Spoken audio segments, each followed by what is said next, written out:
Paveikslėlyje pavaizduotas funkcijos f nuo x sinus x plus 1 grafikas. Mes matome, kad šios funkcijos reikšmių sritis sinus x plus 1 yra nuo 0 iki 2. Tai aiškiai matome iš grafiko, ir šiaip žinome, kad mūsų sinusas nuo minus 1 iki 1, tai jei pridėsim 1, bus nuo 0 iki 2. Dabar mums reikia funkcijos f nuo x plus 3 reikšmių sritį rasti. Reiškia, prie šitos funkcijos dar turiu pridėti trejetuką. Tai aš turiu gauti sinus x plus 1 ir dar plus 3.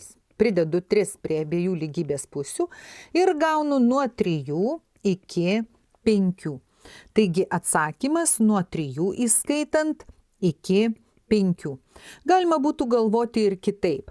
Pridėti 3, tai reiškia mūsų funkcijos grafiką per 3 langelius pakelti į viršų. Tai mūsų pats šitas žemiausias taškas atsidurtų čia, aukščiausias atsidurtų ten, kur penketukas. Taip tas grafikas kažkaip vinguriuotų.